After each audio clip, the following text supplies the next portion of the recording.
কর্মক্ষেত্রে দিবেন না, বাচ্চাদেরকে যে মারা স্কুলে নিয়ে যায় সেই ক্ষেত্রেও দিবেন না, মানে দেখা যাবে মহিলারা ঘর বন্দী থাকবে। আমাদের সেই দিক থেকে বের হয়ে আসতে হবে, কারণ ইসলাম ধর্মে বলেছে মেয়েরা পড়াশোনার জন্য শুধু চীন দেশে যেতে পারে, বলেছে না? কাজেই আমরা মেয়েরা কেন পিছিয়ে থাকবো? আমরা মেয়েরা কি আমাদের বাবা মার সেবায় আসি না? সংসারের সেবায় আসি না? যদি এটা কি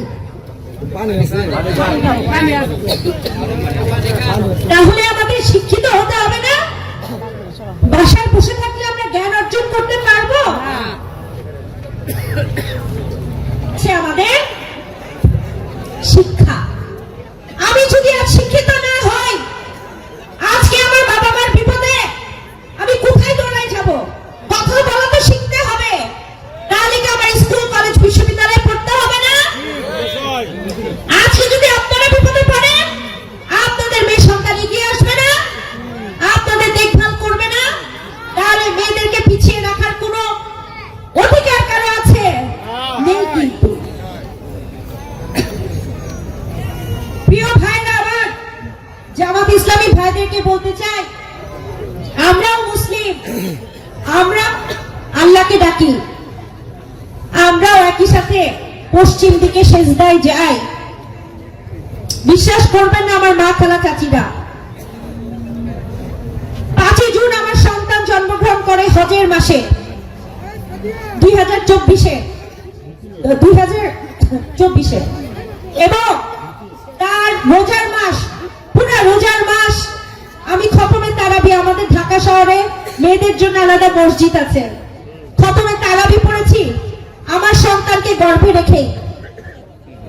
এবং প্রতিদিন আমি সেজদায় একটি দোয়াই করতাম, আল্লাহ আমাদেরকে রক্ষা করো, আর যে জুলুমের অত্যাচার আর ভালো লাগে না, আমাদেরকে মুক্ত করো, রক্ষা করো। আল্লাহ কিন্তু দোয়া কবুল করেছেন। কাজেই বলতে চাই, আমরা বাংলাদেশ জাতীয়তাবাদী দল ইনশাআল্লাহ ক্ষমতায় গেলে হিন্দুরা হিন্দুর মতনই চলবে, মুসলিমরা মুসলিমদের মতো, বৌদ্ধ এবং খ্রিস্টানরা তাদের নিজ নিজ ধর্ম পালন করবে, শান্তিতে থাকবে।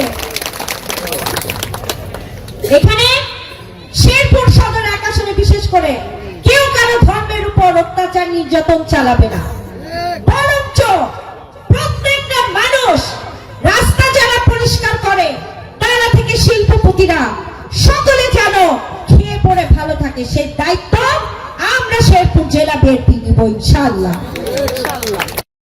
আর কোন মানুষ মনে হয় বাংলাদেশের ইসলাম ধর্মের নাই, ইসলামটা মনে হয় তাদের জন্যই, আমাদের জন্য, মানে তারা আমাদেরকে প্রমাণ করেন যে আমরা আসলে ইসলাম ধর্ম কেউ না।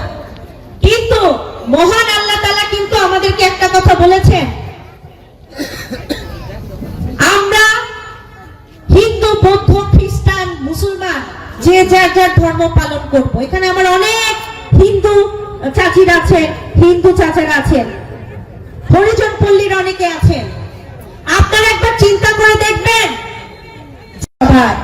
উন্নয়নের আলো জ্বলবে ইনশাআল্লাহ। শেরপুরের প্রত্যেকটা মাটি, আকাশ, বাতাস, পশু পাখিও উন্নয়নে হাসবে ইনশাআল্লাহ। আমি আর বক্তব্য দীর্ঘ করব না। আমার মা খালা চাচিরা সংসারের কাজ পেলে চলে আসছে আমার কথা শুনতে। এই দিন আমি কিভাবে শোধ করবো চাচিরা আমার? এই দিন শোধ করার জন্য আপনারা আমাকে জাতীয় সংসদে পাঠান, তারপর আপনারা দেখবেন আমি প্রিয়াঙ্কা কিছু করি কিনা। আমি যদি 5 বছর আপনাদের জন্য কিছু করতে পারি, আমাকে টিকিয়ে রাখার দায়িত্বটা দেন। আর যদি করতে না পারি, আমি মাথা নিচু করে চলে যাব। কিন্তু উন্নয়ন ছাড়া আমি ডাক্তার প্রিয়াঙ্কা এক পাও নড়ব না, এটা আপনারা দেখতে পারবেন। কাজেই আপনাদের কাছে আমার একটাই চাওয়া, কোন মার্কায় ভোট দিবে? কিসে ভোট দেব আমরা? মার্কা মোদের, মার্কা মোদের।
প্রধানমন্ত্রী, যাকে আমরা সারা বাংলাদেশের মানুষ ভালোবাসি এবং তাকে শ্রেষ্ঠ স্থানে রাখার জন্য বাংলাদেশের সংসদে